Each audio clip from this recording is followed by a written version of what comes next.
Creative Bengal ফাউন্ডেশনের পরিচালনায় রাজশ্রী দাস এবং সোনালী করের উদ্যোগে নিউ টাউনে সোনাঝুরির হাট ও নগর মেলার অনুষ্ঠিত হলো বসন্ত উৎসব। নাচ, গান, কবিতা ও নানান সাংস্কৃতিক অনুষ্ঠানের মাধ্যমে বিভিন্ন জেলা থেকে আসা হস্তশিল্পীরা মেতে উঠল দোল উৎসবে। পরিচালনায় রাজশ্রী দাস বলেন, আগামী দিনে এই সোনাঝুরি হাটকেই বিশ্বের দরবারে আরও বিশেষভাবে সমাদৃত করার জন্য আমরা আপ্রাণ চেষ্টা করব। ন্যায় মূল্যে যেন তারা তাদের শিল্পীকে মানুষের মাঝে ছড়িয়ে দিতে পারে, তাই জন্য আমাদের এই উদ্যোগ। আবিরে রঙে সেজে সেই হস্তশিল্পীরা দেখতে চান তাদের জীবনের রঙিন স্বপ্ন।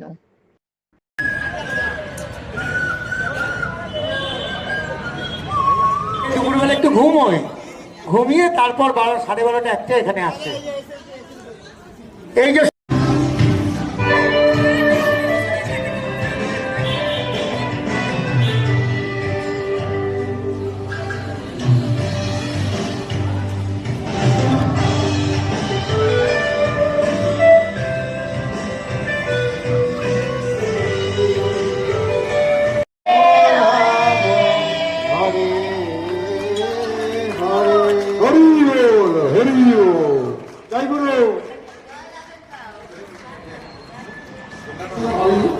সেটা সম্ভব হলো আজকে আমাদের দাদা রাজশ্রী দাস, দিদি সোনালী দিদি, ওদের জন্য এবং আমাদের সকলের জন্য। তাই আমি বলবো সকলের জন্য একটু হাততালি হোক। Thank you, thank you, thank you. ঠিক আছে, তাহলে হঠাৎ দেখা গেল আজকে আপনি চন্দ্রগ্রহণ উপোস শুরু করলেন। হ্যাঁ, দেখা যায় না হঠাৎ তিথি পাতি বইতে লেখা আছে যে এই অমুক উপোস করলে বাড়ির এই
এরপর আমরা কাগজটা পাবো। আমরা সবাই পরিবারের মতো এখানে এসেছি এবং আগামী দিনে আমরা এইভাবেই যেন সবার জন্মদিন পালন করতে পারি।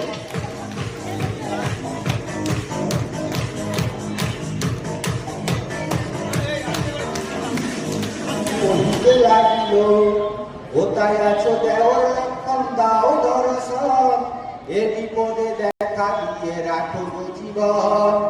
এই আতনার সুর যখন সীতার কানে এলো, লক্ষণে ডাকিয়া সীতা কহিতে লাগিল,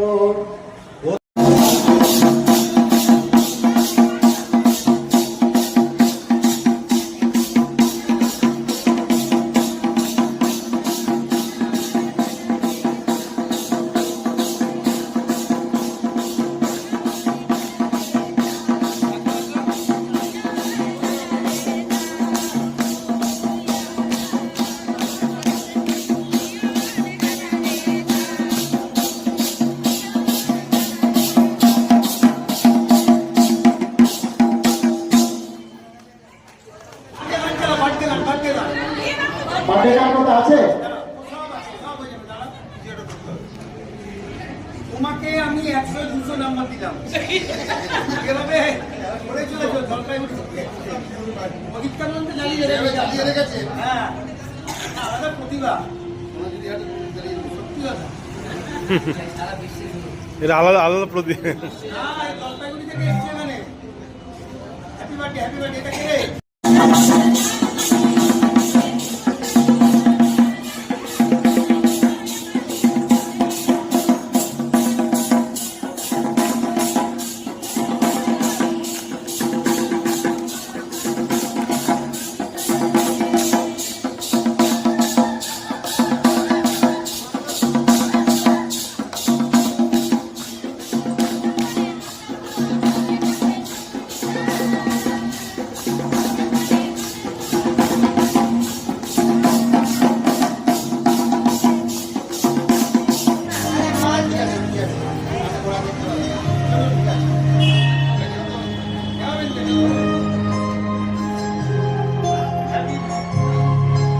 শুভ জন্মদিন Anantara, happy birthday to you.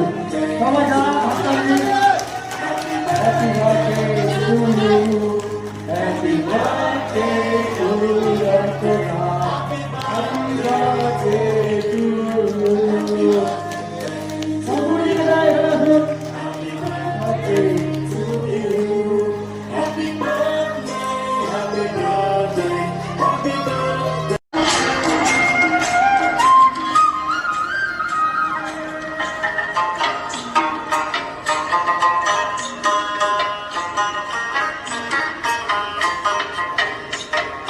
আজও জল পাগল মনের কথা নহলে পিয়ালে, ঝোলের পাহাড় বাঘমন্ডি আলো দিয়ার কোলে।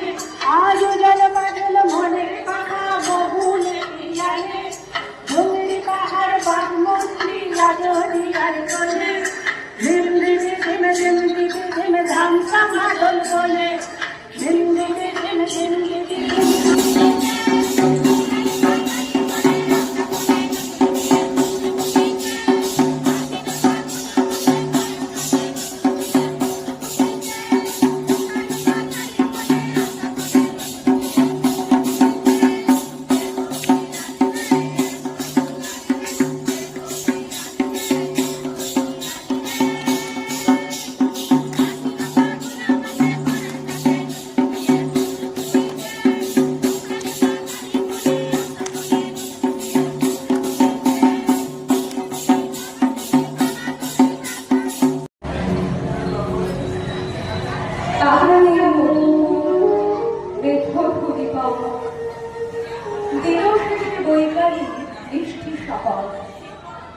মোহনিয়া মন করে আমি বালিকা, তরি তাকে গান গাই গাঠি বালিকা।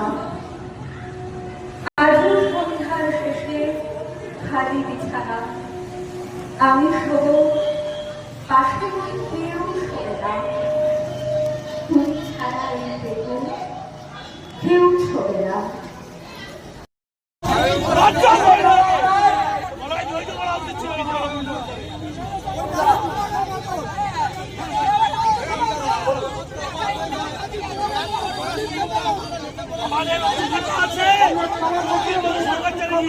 পুলিশ তো আমার দেখেছি অনেক ক্ষতি হবে, কিন্তু আপনি আমাদের ক্ষতি কোনো বড় ব্যাপার সব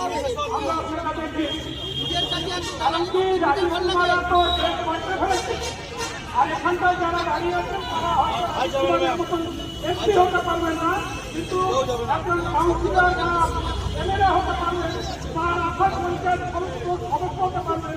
সেই আশায় হয়তো তারা এখানটা পিছিয়ে দাঁড়িয়ে আছে, এটা আমরা দেখি। কিন্তু যে নভেম্বর মাস থেকে মানুষের পরে যেভাবে অত্যাচার হচ্ছে, মানুষের সাধারণ মানুষ থেকে খাওয়া মানুষ, গরিব মানুষ, তাদের পরে যেভাবে অত্যাচার হচ্ছে আর শেষ পর্যন্ত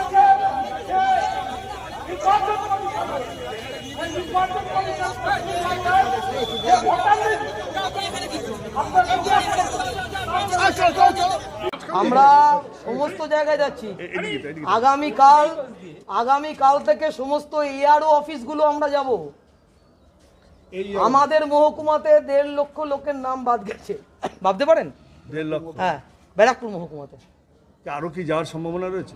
সেটা কিছু বললেন না, উনি বলেছেন যে চেষ্টা করবেন, নির্বাচন কমিশনের সাথে কথা হচ্ছে। কে বললেন?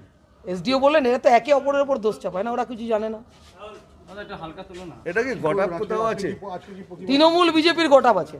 কি গটাপ আছে? তৃণমূল চাইছে ভাইপোকে বাঁচাতে, তাই বিজেপি যে সমস্ত মেসাকার করেছে ভোটার লিস্টে, এবং ওদের রাজনৈতিক ষড়যন্ত্র এটা হবার আগে বলে দিল কি করে 1 কোটি 20 লক্ষ লোকের নাম বাদ যাবে। একটা রোহিঙ্গা পাওয়া গেছে, আপনার তো ব্যারাকপুরে থাকেন। সে তো মমতা বন্দ্যোপাধ্যায় বলেছে। মমতা বন্দ্যোপাধ্যায় বললাম তো, ওটাই তো কথা। আগে কি করে বলছি? বিএলএ তো আপনাদেরও ছিল। হ্যাঁ, বিএলএ থাকার পর কি হলো? বিএলও এখন তো নির্বাচন কমিশন বলছে ইয়ারও তারা দায়ী। সেও তো আপনাদের লোক আছে। আমাদের লোক আছে মানে আমাদের তো কিছু সবাই লোক যারা- সব লোকই আমাদের লোক। সবই তো রাজ্যসভায় ভুয়ো ভোটার বা এগুলো বাম আমরা কোনো ইয়ারও বা কোনো এরকম কোনো ব্যক্তিগতভাবে বলছি না। আমরা বলছি নির্বাচন কমিশন হাতের পুতুলে পরিণত হয়েছে, নির্বাচন কমিশনকে রাজনৈতিকভাবে ব্যবহার করছে বিজেপি, আর তৃণমূল তার ভাইপোকে বাঁচানোর জন্য হচ্ছে তৃণমূল এই গটাপে এর সঙ্গে রয়েছে, ভোটার লিস্টটা নিয়ে মেসাকার হয়েছে। মমতা বন্দ্যোপাধ্যায় তো সে বলছে হ্যাঁ, মমতা বন্দ্যোপাধ্যায় 28 তারিখ যখন ভোটার লিস্ট বেরিয়েছে, এই যে 60 লক্ষ লোকের নামের পাশে বিবেচনাধীন, তাদের কতটা আত্মসম্মানে লাগলো, মান সম্মান গেল ভাবেন তো। তারা কতটা যন্ত্রণার মধ্যে রয়েছে, চিন্তার মধ্যে রয়েছে। তখন মুখ্যমন্ত্রী ডান্ডিয়া নাচ নাচছিলেন। এর আগে যখন উত্তরবঙ্গ ভাসছিল তখন উনি পুজোর বিসর্জনে নাচছিলেন। কেরল পারে, তামিলনাড়ু পারে প্রস্তাব গ্রহণ করতে বিধানসভায়, পশ্চিমবাংলা পারে না। টোটাল এসআইআরটা কি স্বচ্ছভাবে হয়নি আপনি বলতে চাইছেন? এসআইআরটাকে নিয়ে একটা বড় অংশের ভোটারদের বাদ দিয়ে বিজেপি তার রাজনৈতিক এজেন্ডা ফুলফিল করতে চেয়েছে, আর তৃণমূল বলে তবলা সঙ্গত করে, কেউ গান গায়, কেউ সঙ্গত করে।